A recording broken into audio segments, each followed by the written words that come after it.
So the topic of the day is about our results chapter. That's the fourth chapter in your thesis. What should we write there? How should we organize that chapter? Well, basically, the results chapter is a pure presentation of the answers to your research questions. Remember, all we are doing in the thesis is answering your research questions. So make sure that whatever research question you had, we find answers in your results chapter. This will be one of the two longer chapters of your thesis. The other one, the literature review chapter. So this will be also, I expect to read something like 20 pages, 15, 20 pages. And in organizing the structure, so what should be 4.1, what should be 4.2, basically my recommendation would be one of the two choices. Choice one, organize it according to your research questions. So let's say you had two questions, so 4.1, question 1, 4.2, question 2. Or you had some sub-questions, put those sub-questions as subsections, so that it's clear for the reader. When the reader starts reading the chapter, they get the idea, oh, this is the answer to this question, this is the answers to that question. That is one way. The second way would be to use your theoretical framework. You already used it in designing your empirical study, right? You used it in designing the interview questions or the survey questions, and you designed it in analyzing your data. So you can also use your theoretical framework, which also will help you to answer your research questions. So that could be the second option for structuring your results chapter. What I do not recommend, unfortunately, I have seen some students, it's also one way of thinking. So let's say you collected data in a number of ways. You use secondary data, right? You looked at, okay, what's available as secondary data, and then you realize that, okay, I need to also do some primary data collection. You went out and you did some interviews, and you collected some primary data. I have seen a student writing the results chapter, 4.1, results from secondary data. 4.2, results from primary data. Well, that's not a good way because those will be overlapping, right? If you have two research questions from the secondary data, you will find some answers for your first research question, but also from the primary data, you will find some answers. So as the reader, half of the answer is in secondary data, half of the answer is in primary data. I won't get the full picture easily. And those answers may be even overlapping. You may get the same answer both from the secondary data and also from the primary data. So then you'll be just repeating the same thing. So do not ever structure your results chapter based on the type of data that you have collected and analyzed. That's my important message for you for this chapter. Now, what we suggest is that here you should not be having any citations to literature. Okay, the thesis that you just saw used some literature as sources of data, which is not usually the case. So I don't want to see any citations about what the earlier literature has been suggesting, because this is your results.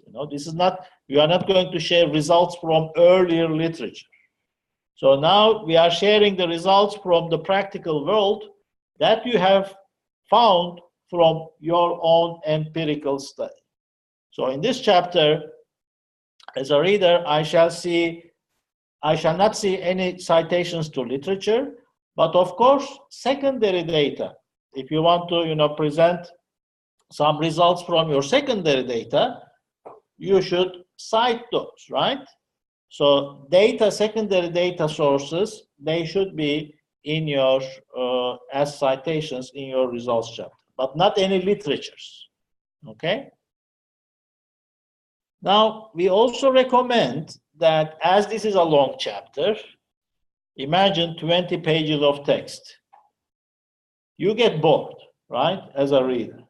So use visualizations. And when we say visualizations, I want to make clear that one of the things what we don't want to see is, let's say you have used a qualitative approach.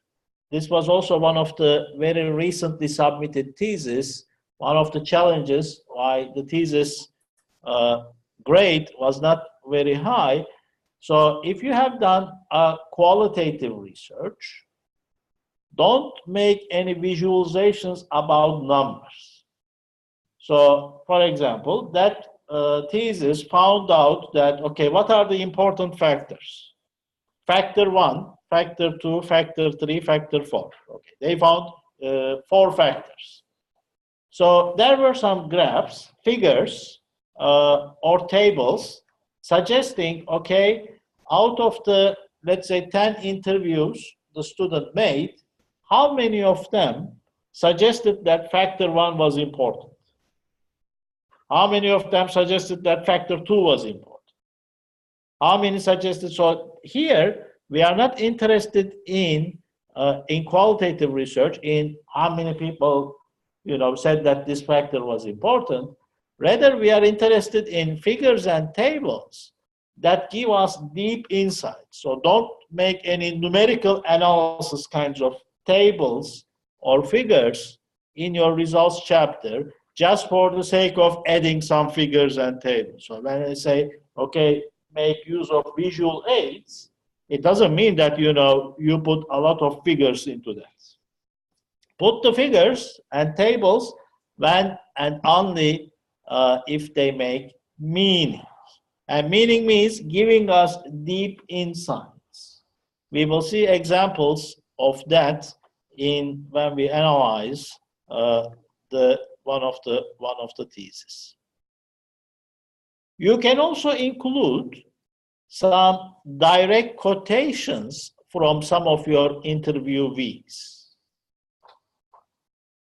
Remember, however, YAMC reporting instructions, if the quotation that you want to share is longer than 3 lines, then it should be shared as indented and as a separate paragraph and single-spaced. So look at the length of the text quotation that you will share from your interview. If it is until 3 lines, then you just use the italic and use the quotation marks, and that will be like part of your regular text. But if it is more than 3 lines, then you should have it as a separate paragraph, single-spaced and indented. You can find the instructions in YAMC reporting instructions about that. Unfortunately, the idea here is not that you put a lot of quotations. I see some theses with, you just start reading and another quotation, okay? Another paragraph, another quotation, That's not the idea here. You should be very selective in using these kinds of direct quotations. That should include a very important message which you want to convey to your readers.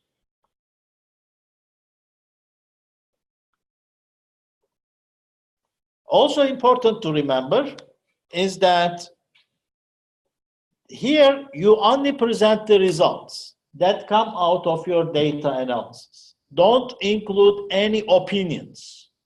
So do not start to discuss, because we will have a separate chapter called discussion, chapter 5.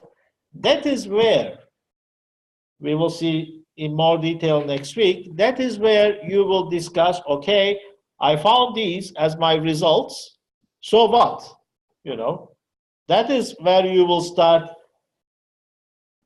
showing us your intellectual capabilities about making sense of your results. Here in the results chapter, you will be only presenting the facts that, following proper data collection and data analysis, you want to share as answers to your research questions.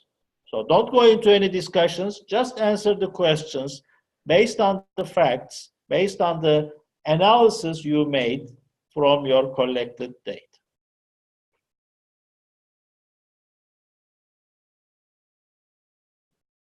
And I always draw your attention to our criteria for evaluating the thesis, the Bible.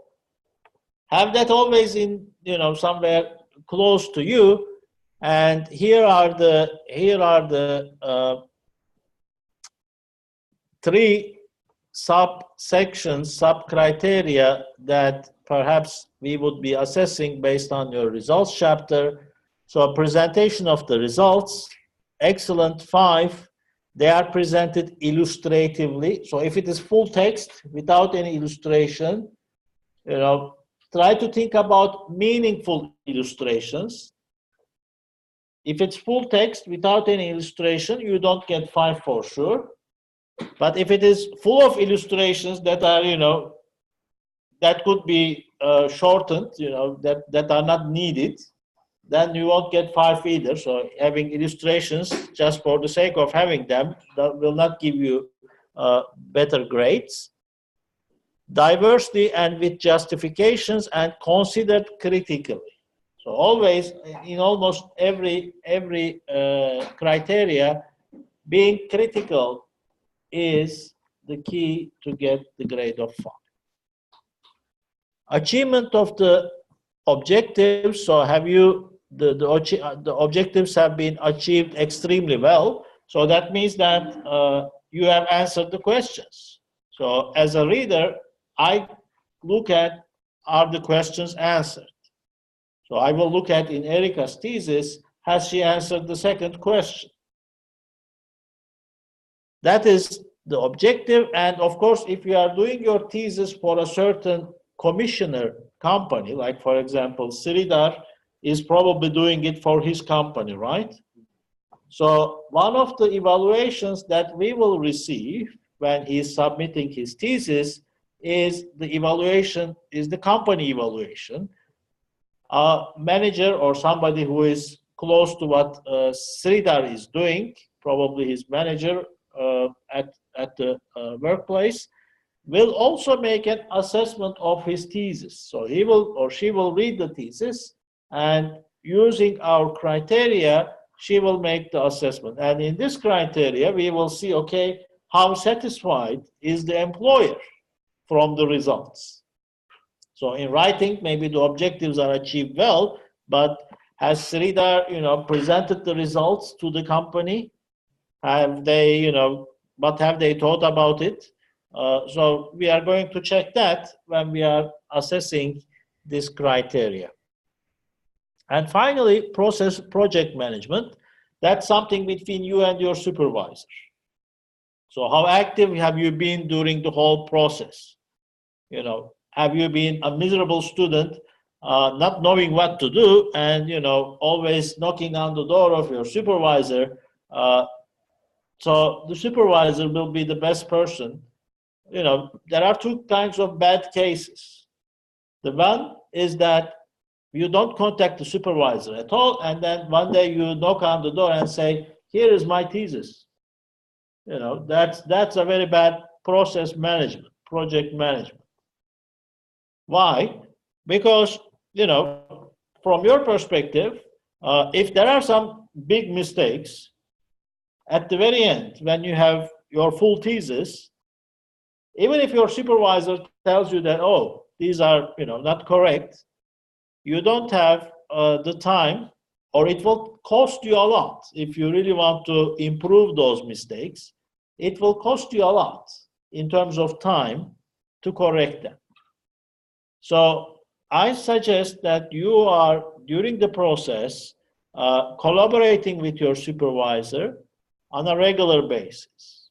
So as you proceed with each chapter, make sure that you share the chapter with your supervisor, get your supervisor's feedback before you move on to the next chapter. And if you have any questions, ask, if you have any issues, feel free to ask. So this kind of regular contact with the supervisor will help in finding out any possible troubles in time, so that it will not cost you much in your process. So this is basically the results chapter, and what we should be paying attention in writing that results chapter. So now I would like to draw your attention to, let's go over first in our sample thesis. We can look at the thesis of Nina Poronen. I think we have been looking at her thesis already from the very beginning, so we know what the thesis is about. So let's have a look at her results chapter.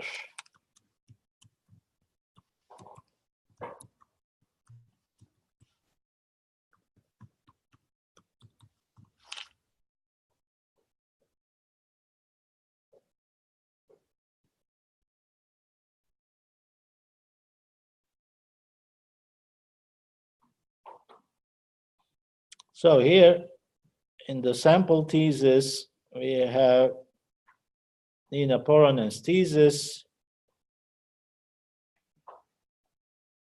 Now, the first thing I want to check is to look at the structure. Before going into the details, I want to see the structure of the results chapter. 5.1 strengths, 5.2 obstacles to new business development, 5.3 enabling new business development, etc., etc. So what do you think? What is the structure? How is the structure? So that's what I check first, how she has made the structure of the results chapter. I also look at, okay, how many pages is that? It starts on page 66, ends at 85, so about 20 pages, in line with my expectations. Great. So to understand, I go to check her research questions. Is this according to the research questions? Let's have a look.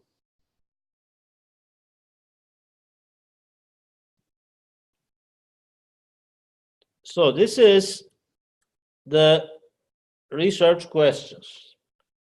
Main question, how can new business development be enabled in bioeconomy in central Finland? First sub-questions, what are the strengths? Second, organization structures blocking new business development. So let's go up. First of all, there are 4 sub-questions and 1 main question. And then we have here 6 subsections. So it cannot be exactly according to the questions.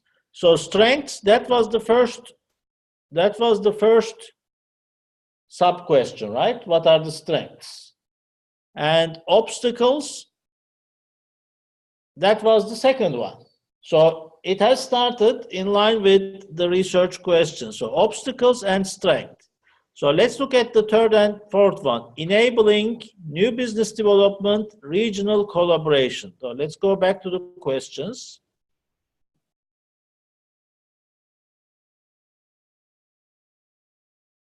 Enabling new business development.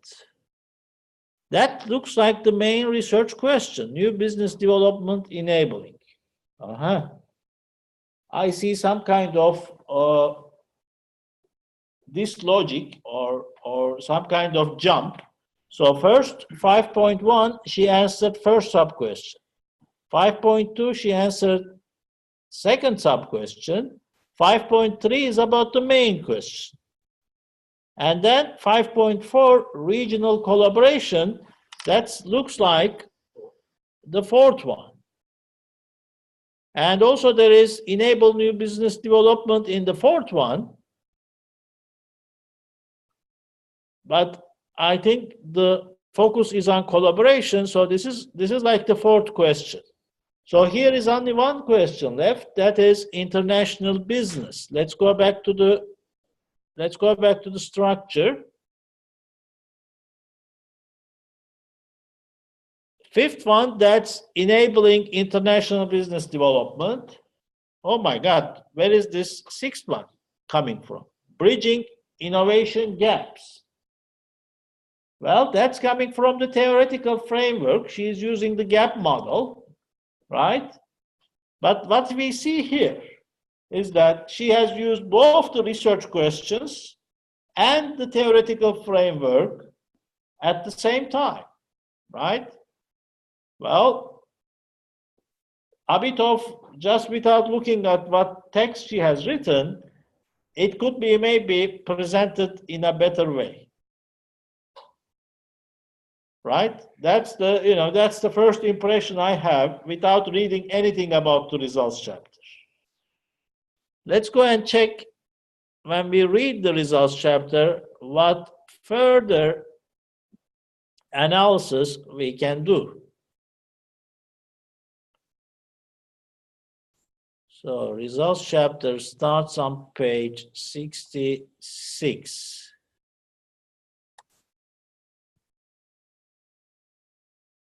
63, 64, 65. Research results. Well, of course, these are the results from the research. So you don't need the research. Results would be enough.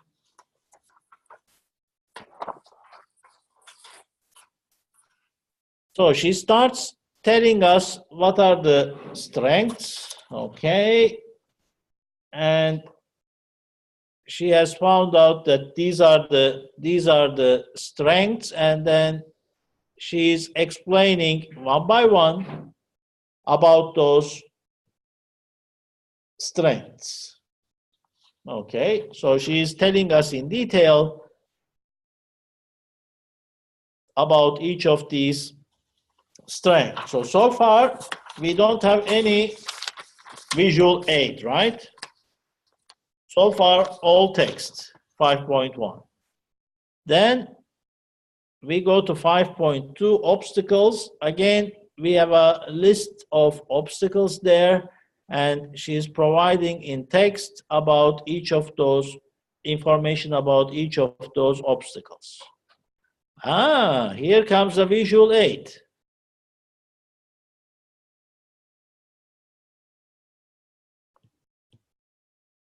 Here comes a visual aid, and this is just that kind of visual aid which I said that in a qualitative research, because what happened, it went, the thesis, this is not the thesis that I was talking about, the thesis which, we discussed at the thesis committee meeting, it was quite a good thesis indeed, but that raised attention because it was a qualitative research, and it had quite many figures telling about, okay, how many times this factor came in the interviews, how many times this other one came in the interview. So there were many figures which kind of gave the impression that, okay, is this a qualitative study or is this a quantitative study?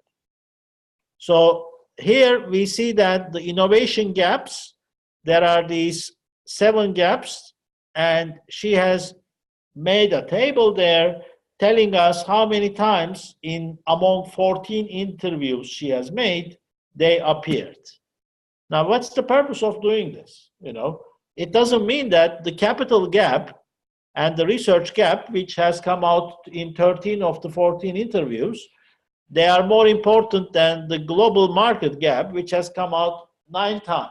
I mean, what is the message you are trying to give with this kind of table? Do you want to say that, okay, those that came up more are more important. If that's the message you want to give, then actually you would be asking the question to your interviewees like this. To what extent or how important do you think is the capital gap for enabling business? You know, you need to ask what they think. How important can you rate, let's say from 1 to 7, 1 to 5, the importance of the capital gap for enabling businesses, etc., etc. So don't have any tables. You can mention when you are writing in the text about the capital gap, you can mention that it came out 13 times out of 14 interviews. That's fine. But don't make a visual aid, because the visual aid is something that you want to share. You are telling us that this is important, guys. Look here, I want to share with you in table 1, in table 10 here, this and that. So you want to share with us how many times the capital gap came out. Is that important? Be careful with this kind of visualizations. Let's continue. So I don't count this as a visualization. So I'm still bored, you know, I'm still reading and reading. 5.3, we have the enabling new business development, a lot of text. But it's good that there are some bolds, you know. That helps a bit the reader in terms of visualization, but still lots of text. And then we come to 5.4, enhancing regional collaboration. Lot of text, very nice. Still bored. You know, I just skip reading. And then comes the last part, 5.6. And what's important here is a good table, which I want to, or two tables, which I want to highly recommend for those of you if you want to add visualizations. So table 11 is about suggestions coming out from the results about how to bridge the internal gaps. So we have 5 internal gaps and 2 external gaps. So here we have a table for bridging the research gap. This should be done. This should be done. So what are the things that need to be done based on the data collected and analyzed for bridging each of the 5 internal gaps? It gives us deep insights how to bridge those gaps. And it puts them all into a nice table where we can find answers to bridging those gaps. Likewise, the next table, table 12, is about bridging the 2 external gaps. So what should we do to bridge those gaps? There are very nice suggestions there. So these are the kinds of tables you should be making in your results chapter, not the one that you saw before about how many times each gap has been identified in the interview. Okay? This is quite overall, you know, if we take away the visualization, overall, content-wise, this is quite a good results chapter. Perhaps visualization could be improved. But let's have a look at the thesis of Johanna Valkeinen, which is a quantitative research. I think I haven't shared this with you. We haven't looked at any of these, any of the earlier chapters. Now, the research question is actually the title. How can companies increase the online trust of potential customers? Okay.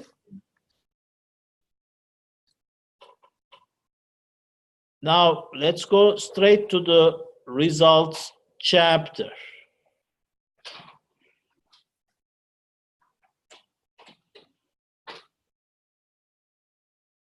How many pages is this results chapter? 5 pages. Oh my God. They said it's a good one. I said good one? I thought that's it. No. Okay. This is a bad one. All The results chapter is a bad one. right. All right. There are good things of this thesis, but especially the results chapter, 5 pages, when I see this immediately, I am like, I am already biased.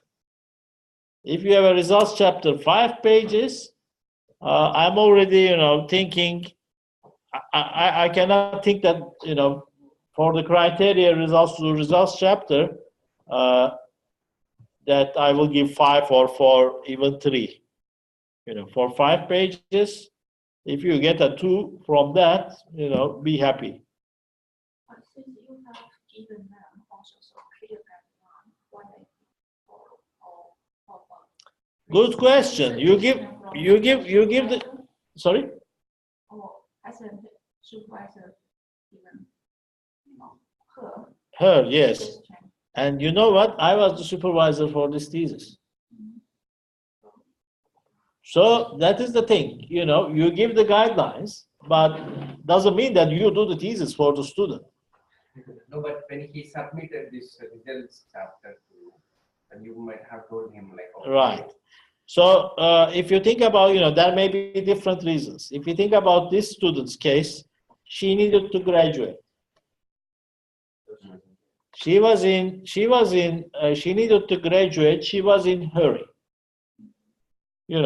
Making 5 chapters to 20, making 5 pages to 20 pages needs time, right? She was in hurry, and we will see the results of being in a hurry. So she started very well. This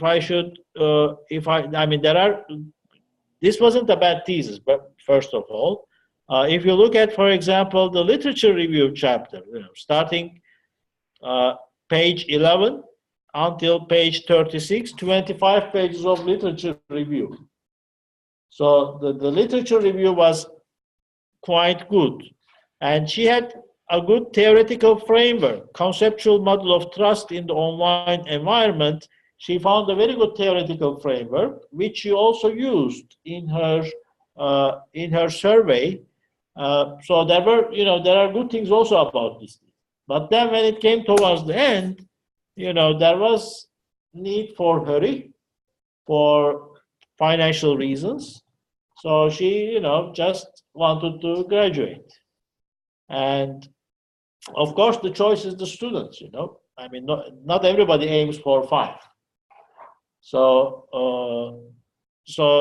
and here, when I'm presenting to you, I'm presenting also bad examples that, okay, look, these are what you should not do.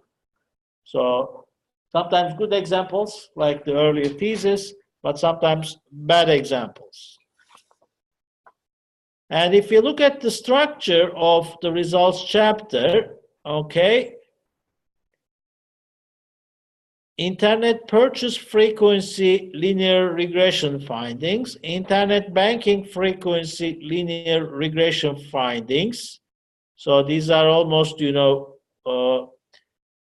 actually, most of the pages are, isn't it funny? Look, this is 6 pages, 43 to 49, and out of the 6 pages, the 5 pages are not even under 4.1, 4.2, 4.3, 4.1 starts on page 48, and 4.3 ends on page 49. Imagine 2 pages, 48, 4.1 starts, and 49 before 50 in the second page, 4.3 ends.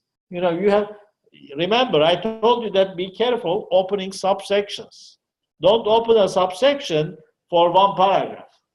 Looking here, there are 3 subsections in 2 pages. So it's already alarming about the content. And if we go into detail of this chapter, I will show you examples of figures I don't want you to make. Let's go and look at that. Let's go to page 43. Okay. So here comes the results. Okay. If you are doing quantitative research, first you should present the descriptive statistics about your sample. Okay. She has collected data from 130 respondents. And here comes the first graph of the respondents' nationalities. Oh my God, look at this. How do you like it? It's colorful. What did you say, Ted? It's colorful. Colorful, right? The good thing is that, there are the numbers. And there are clearly the countries. But do you need this pie chart there, Why don't you make a table? Why don't you make a table telling the numbers, by countries? Have one column the countries, have the other column the numbers, right? Pie chart for this kind of presentation is not the most suitable one. Okay, and then are you really interested to know that there is 3 persons in the sample from Afghanistan? Okay, it's interesting to know that out of 130, 52, the majority, they have been from Finland. That only explains like to high level look this. Right. Majority of the respondents are. And then, Austria won, Belgium won. What you could do if you really want to, present this kind of, you could be putting them per regions. Okay, Finland 52, that's the big majority. And then the rest, Europe, Asia, North America, for example. I'm not interested, 1 from Nepal, 3 from Latvia. You are not going to make a study about, are there differences between different countries, right? So here we see very illustrative. Look, after one paragraph comes the next figure number 16. We are at figure number 16. There are more figures to come. So very illustrative.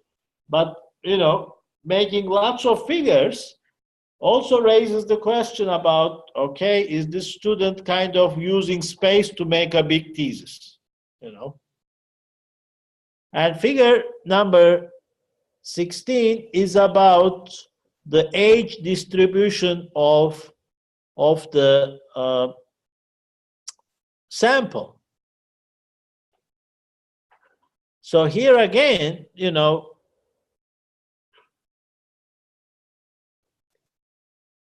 for descriptive statistics for age, rather you would be presenting not this kind of a bar chart, but rather what we are interested in quantitative research, in descriptive statistics, is what is the mean of the sample, what's the mean age in this case, and what is the standard deviation. That's enough. Is this really important? Is she going to study the impact of age on the behavior? You don't know it, I know it, no. So is it important to have this kind of a distribution? And age, is she going to use it in the regression as a categorical variable with these kinds of ranges? So 1 to 17 years, 1 person, 18 to 30, 10 persons. So is she going to be using these categories? No. So why you present it in this way? Why these ranges, 18 to 30, 31 to 40? Usually, when you think about age, you think about, young, middle age, old, I can think about 3 categories. So why do you have, for example, 61, 70 as a separate group and 71 and more as a separate group? Why? I mean, aren't they all old? 61 plus, and there are so many. They are not so many. So these are kinds of questions that raise in my mind when I look at this kind of a graph. Why did you need to show it like this? Just tell us what is the mean age and what's the standard deviation, and that's it. Well, guys, graphs, the illustrations are continuing. Another one. But I think I will not be commenting anymore on these figures, but I will be commenting on this table. So here comes the descriptive statistics for the trust factors. Okay. Now, if you have this kind of a table, descriptive statistics, so N 130 for all, that you don't need to put N 130, you would put it for each column if there were different N's, but you would, put it as a N equals something in parentheses outside of the table. That's the sample size, right? N. Average, what we call in statistics mean, is good. But we don't need the median, mode, min, max. We don't need these kinds of things. What we need, 2 things. One, if these are numerical measures, then we need the mean and the standard deviation. If these are categorical measures, then we need the frequencies for each category. So this table is unfortunately not the best to share about the descriptive statistics. So now let's come to the famous 4.1, 4.2, and 4.3. Now let's see, what's the problem here.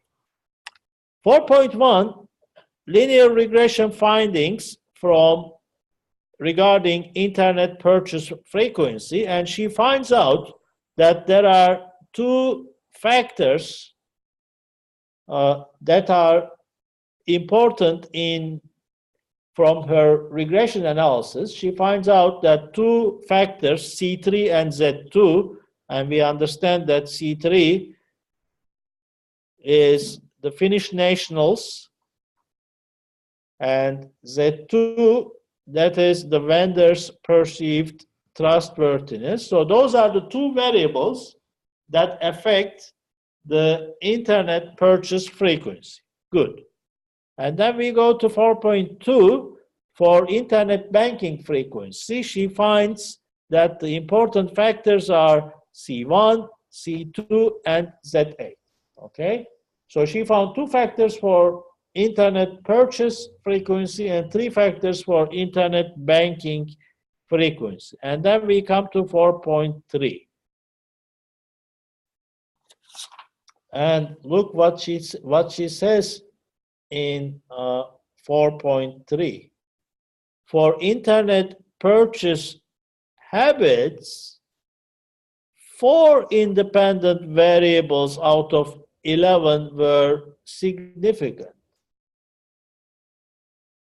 So internet purchase, that was 4.1, where we saw 2 variables that were in the equation. And here she says 4 independent variables. Oh my God, which 4?